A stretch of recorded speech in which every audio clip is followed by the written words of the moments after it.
All right, thank you, everybody. We'll continue our post-match press conference of the national semifinal number 2 of the 2019 NCAA Men's Volleyball Championship with Pepperdine University, head coach David Hunt and student athletes Michael Wexter and David Wyzorek. We'll start with the head coach statement from David Hunt, and then open it up for questions. My statement today will be a little longer than my one yesterday. First, I just want to say thanks to the Long Beach event staff. I thought it was a great event. It's a good environment for volleyball, which we're just appreciative of. And I know, Andy Fee was up there yesterday talking. I know he's done a lot for the sport. Bruce McCrae. I'm just appreciative, even though they're the bad guys right now. I'm appreciative of what they've done for volleyball, and men's volleyball is a tight-knit community. I'm appreciative of that. And then I'm thankful for the committee, the men's volleyball committee. And Ashley, you're back there, and I saw you at tons of MPSF events this year. There's no doubt in my mind that you know volleyball just as much as anybody. And I think that's a thankless job. And we're thankful for the work you guys do. So thank you for that. And then I can't say enough about these guys. So you could hear from them more than you should hear from me. All right. Vinny? So, David, Michael, I know obviously not the way you guys would want to go out. What was Long Beach able to do on the service game that, kind of kept you out of that offensive system the entire match? They're a good serving team, hats off to them. I think maybe we just kind of were pulling them off a little bit. We would have liked to get them a little tighter than that, but honestly, I think I'm more proud of, I'd rather talk about us as a unit. We still stuck in there, and no matter what the score was, we were always coming together, and that's the cool part about this team is that we could be getting blown out, and we're still going to fight. We're still going to, kick, scratch, claw, and do everything we can. So, Ray? One thing we saw in the Princeton match was you guys really struggled with your serves. Tonight it seemed like you got in a lot more of a groove. You ripped, I think it was 9 service aces. What changed between the Princeton match and now that you were able to get your serving game going? I don't think much really changed. I think we just were ripping more and we were a little more comfortable. That's about it. BJ? Gotta wait for the microphone. David, Michael, could you please talk a little bit about the journey that this season has been for your team? Because I don't know that at the beginning of the season a lot of people were thinking you guys would be here. Yeah, I'll start.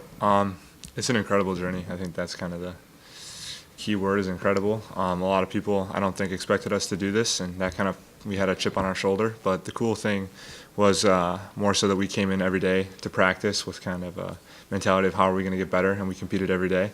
And I think that's what translated into our success on the court. I mean, it goes back to that, and David Hunt, Arv, Chip, everybody, Kevin, they just pushed us, and we responded, and every day in the gym we just got better and better, and it just translated. Yeah, I think we, as a team, had a lot of older guys this year, and I think it was always on my mind that we were shooting for the national championship. I think it is every single year, and I don't think that anyone can stop us from achieving what we want to achieve, no matter where we're at in the polls. And I think that we played very, very well the entire season, and we fought for every single point that we played for, and I think that we did ourselves a service of all these old guys. I think we did a good job of fighting until the end and finishing strong. Ray? You guys talked about having a lot of old guys, as you said, on the team. You've talked about being a veteran crew. So many of you graduating this year. What's the legacy you want to leave behind for these younger guys? What do you want them to remember about this graduating class? I think it was brought up in the locker room, set a really high standard, and just kind of, and that's not just on the court during matches, that's practice, that's every part of life. Just that, I think it was cool to kind of, we had a pretty tight bond, us older guys, even the young guys, we were a pretty collective unit, and not only on the sense of like a personal level, but a training level. So I think that's kind of just setting a really high standard, and for that the guys who keep coming in to reach that standard. Mike? Coach, can you just talk a little bit more about what specific ways Long Beach State put stress on you guys, and what was sort of difficult to handle with them? Yeah, I mean, I thought they served aggressively over and over and put us in a tough spot. They're a well-coached team. They're playing in their home gym. I think teams at home serve better. I think that's probably a stat that you can prove.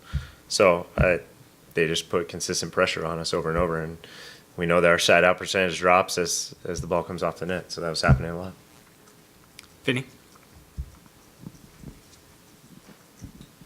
Yeah. Coach, I want to ask you if you're going to fire your assistant coach, Marv Dunphy, after this match. But No. okay. Yeah, that guy, he's out, man.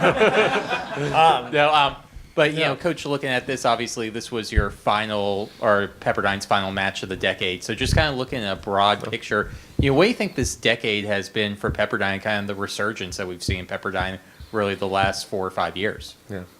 Does SC get mad at us if we use that word, resurgence? Yeah. Yeah, my bad.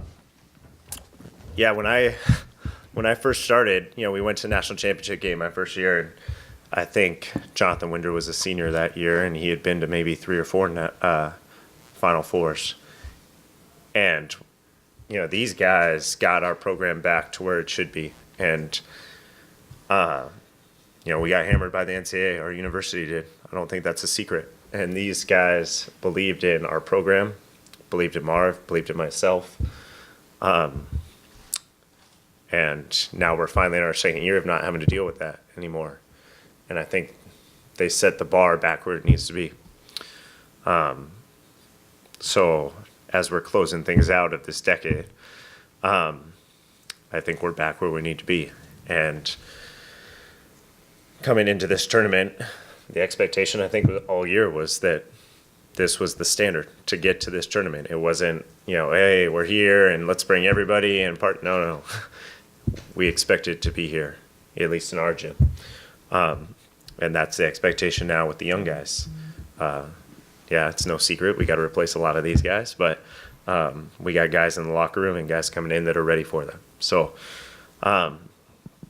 sort of to recap on your question, I just think we're back at the level that sort of the program is used to. And yeah, that's where my job now comes in, and Marv sort of pats me on the shoulder and tells me not to mess it up. So, Jonathan?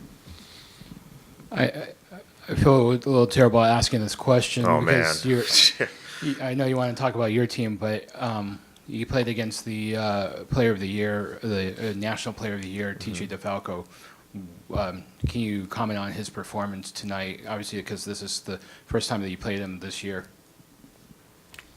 Yeah, I mean, we've played against a lot of good players, so one guy doesn't stand out. Not too much. I think they have a lot of good players too, and I think to talk about one guy is sort of a discredit to that entire team. All right. Thank you, gentlemen, and congratulations, Pepperdine, on an outstanding season. Thanks. Thank you. Thanks.